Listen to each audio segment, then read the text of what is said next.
Good morning. Today we're going to talk about the title Son of God in John's Gospel.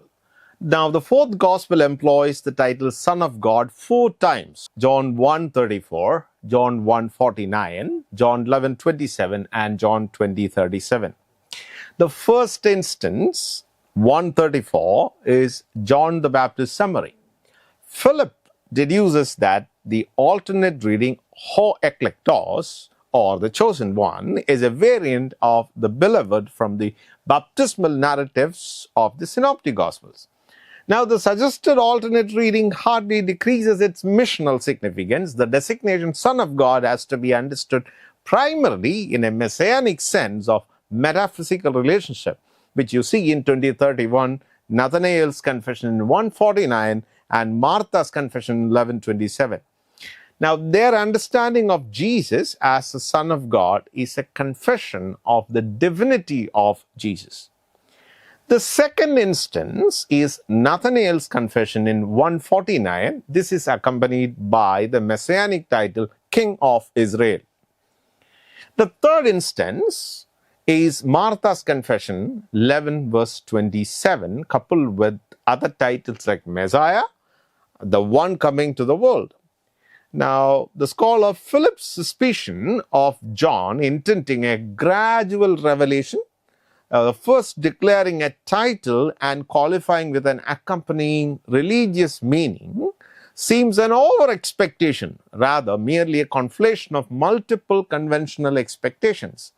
Something that Nathanael's confession of Jesus' sonship is devoid of messianic overtones, instead implying closeness to God or union with God and even origin from God. Now, the appended phrase King of Israel obviously conflates the political connotations with the divine, possibly implying this confession of Jesus by Nathanael as the anticipated divine king. Kingship in ancient West Asian context were often associated with divinity, as kings were referred to as sons of God. A closest parallel is in the coronation psalm 45:6, reading, "Your throne, O God, endures forever and ever. Your royal scepter is a scepter of equity." Scholars confirm that it was more common in Israel to refer to the king as Son of God. Now, in 2 Samuel 7:14, you see it again. The relationship between God and the Hebrew king is described in terms of a father-son relationship. The king was considered to be born from God when he was installed. This you see in Psalm 2 verse 7.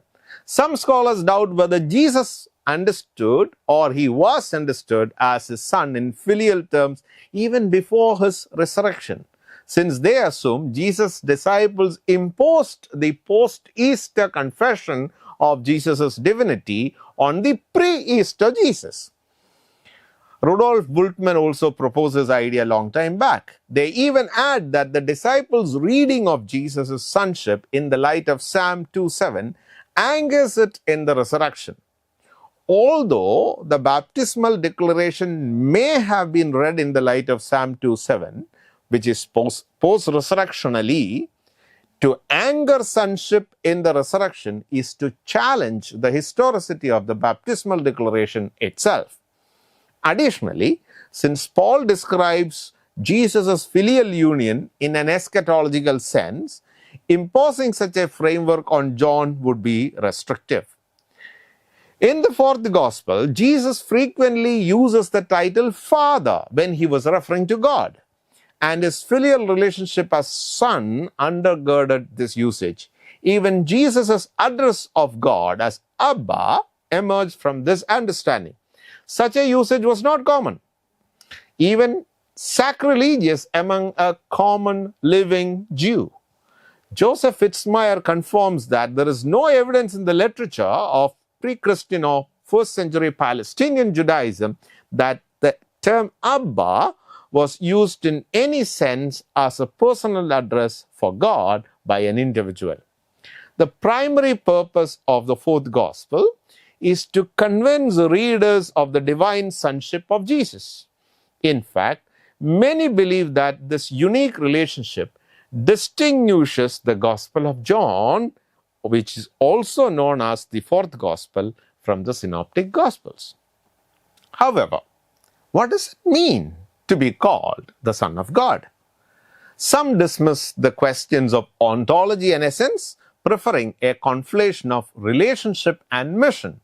For instance, Philip clarifies, thus Jesus being the Son was understood in terms of the personal pre-existence of a divine being who was sent into the world and whose ascension was simply the continuation of an intimate personal relationship with the Father, which neither incarnation nor crucifixion interrupted or disturbed. Historical discoveries from Qumran date the confession of Jesus as a Son of God by Aramaic-speaking Christians as early as CE 50, while the book of Acts includes instances as early as CE 36.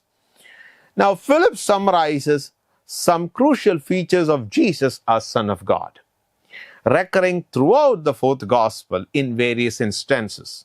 The Father has sent the Son. The Father loves the Son.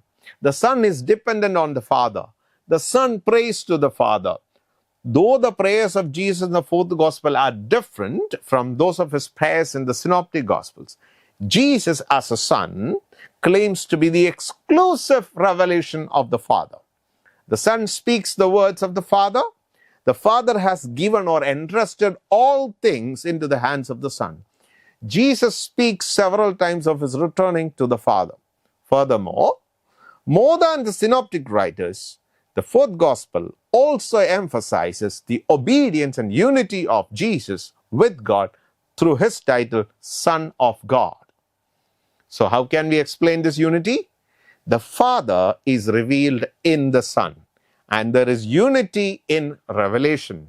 And Philip elaborates further, oneness of essence exists and there is oneness of will, which means Jesus as the Son of God is God in his self-revelation. Thank you.